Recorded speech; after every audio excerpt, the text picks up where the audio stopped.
Who's a good boy? Yes, you are. Yes, you are. This is my puppy Scotty. And Scotty has not been very happy with Robinhood lately. Robinhood has been doing some shady stuff, and Scotty would like me to call them out. He wants our community to be standing up against Robinhood and stopping them from doing the shady stuff. Isn't that right, buddy? Isn't that right, Scotty? Isn't that right? Isn't that right? Seriously though, I've been busy filming YouTube videos, but I always make sure to have time to play with Scotty because Scotty loves that. You can see he's licking my knee right now. He's saying thank you for standing up against Robinhood. Thank you. He's saying thank you. But make sure, even if you're busy, always make sure to find times to play with your dog.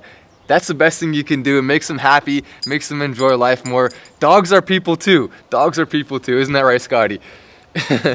And if you have a golden dog, that's extra points. This is Patrick Lauder. Patrick Lauder is one of 5 Dogecoin developers. You can see Ross Nickel, software architect, he's the main lead. Then we also have Patrick Lauder right there, one of the core developers, and then the lead core developer is Max Keller. Patrick said that he thinks we're being too hard on Robinhood. And Patrick, all of the Dogecoin developers, you're welcome to come on the show. Patrick, if you want to come on the show and make the case to all of the viewers that we should be nicer to Robinhood, you're welcome to do that. Literally anytime you can come on live, you can come on at any point in time and say anything you want. You guys are family here. We love our Dogecoin developers. We support them and we want to see them doing some awesome stuff for Dogecoin. So once again, welcome to come on anytime. But that said, here are the 3 reasons why I believe Robinhood does deserve to be held accountable. The first one, Robinhood did not make the rules clear ahead of time, and that caused people to lose money despite making, by all appearances, what seemed to be a smart investment. Let me explain exactly what I mean by that. So Robinhood stopped the spike at around 8 cents. There were many people who invested in the 8 cents because they knew it was most likely going to keep going up, and it was. It would have likely gone past 10 cents and continued going up even more past that. So people invested in at 8 cents thinking, okay, I'm looking at the numbers here, I see it's likely going to go up. Then Robinhood did this and no one knew that was coming. Robinhood didn't say ahead of time, hey, just in case there's ever a spike this big, we're going to stop it. So no one knew the rules, they weren't clear about them, and that caused people to lose money. And that's not okay. At the very least, we need transparency moving forward. We need Robinhood to be clear about exactly what they're going to do in different situations, because right now they haven't been. I do not think Patrick fully understands exactly what happened with Robinhood. I don't think Patrick uses Robinhood, so I don't think he fully gets exactly what they did that was bad and why we are legitimately upset at them. We have a reason to be. Everyone who's calling out Robinhood, the 56% of people who said that they're using Robinhood now, but they're considering leaving, all of us have legitimate reasons for doing so. Then number 2, Robinhood is not being transparent about which wallets are theirs, and they have not given a good reason why, in my opinion. I've seen them try to explain it by saying user privacy, but at the same time, the exchanges do not do each individual user buy. All they do is the big buys overall at certain intervals. So there's nothing that's stopping them from making this public. They can make it public. As you saw in my documentary, we have overwhelming evidence that Robinhood is in fact the largest Dogecoin wallet. But if by some chance they're not, Robinhood, if you're not the biggest wallet, then all you have to do is come out and say which wallet is yours. It's as simple as that. Just come out and publicly admit it. Regardless, we know one of those top wallets is Robinhood. We have a ton of reason to believe that it is actually the biggest wallet, in fact, overwhelming evidence. But just in case it's not Robinhood, then come out and say which wallet is yours. Why can't you do that? You can, and you're choosing not to because you want to cover some stuff up that's happening at the company. You do not want people to be able to say, look what they did, or look what they did here. But the truth is, we need to change the law and actually make it so exchanges have to have that public. That needs to be the law.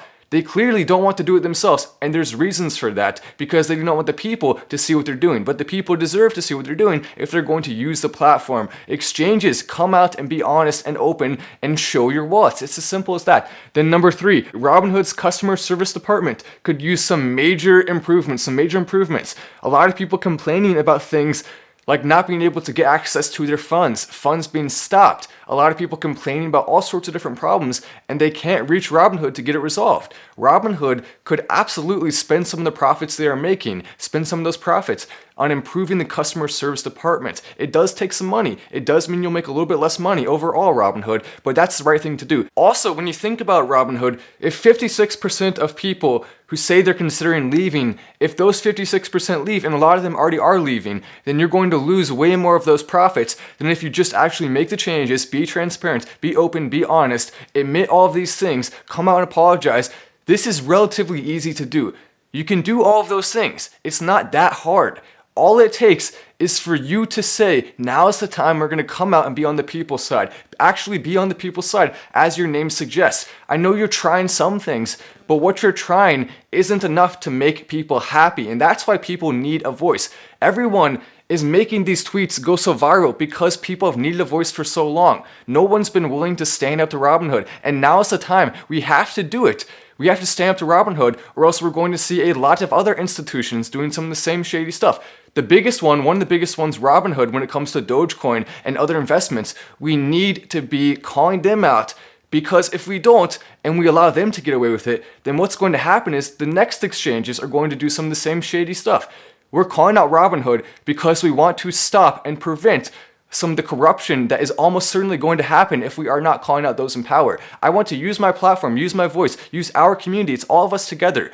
There's nothing special about me. I'm just reporting on the facts, I'm reporting on the news, and I'm standing up for the people, and other people are gravitating towards that. Read some of the comments underneath these two tweets. People are saying, we love this, thank you so much. Everyone unbelievably and overwhelmingly happy that we finally have the ability as a community, because we're so strong with these numbers, to actually make Robinhood come out and respond, make Robinhood be held accountable. And at the very least, even if Robinhood refuses to do all the things we want, at the very least, what we are doing right now is basically sending a message to all the other exchanges that they need to be staying on the right track. They need to do the right stuff. They need to be transparent. So even if we cannot get Robinhood to do what we want, first of all, we're going to try to change the law. That's my next step. We will change the law. We will make it happen. We're going to push for that very strongly. That's the next step. But even if we can't do those things, and I think we will be able to, but even if we can't, we are still doing the right thing by holding the other exchanges accountable. You can take a look here. This is what my tweet said.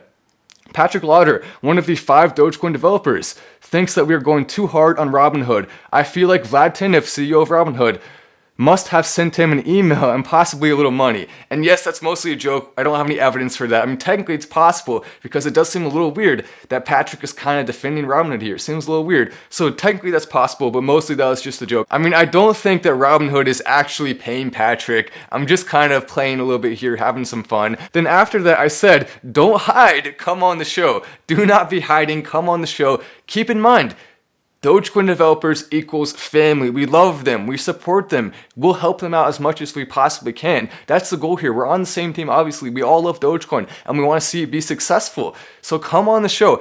And keep in mind, they can literally come on the show and say anything they want. So Patrick, if you want to come on the show right now and say, Final Stand is being way too hard on Robinhood, everyone, unsubscribe from Final Stand, turn off those notifications. No one, don't listen to Final Stand. Don't listen to him.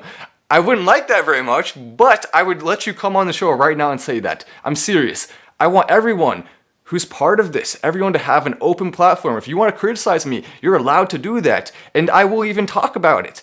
If Patrick right now wants to come out and say Final Stand's going too far, doing too much, you can say that and I will talk about it. There's my Doge downstairs barking, and I think he's barking because he agrees. He's saying, I agree, Matt. I agree. You're right. We need to be calling them out. If you go ahead and subscribe right down there with the notifications on, that will not only allow me to keep you updated on this story, but it will also allow me to let you know when Starlink IPOs. My name is Matt Wallace. This is Final Stand, and I will see you in the next video.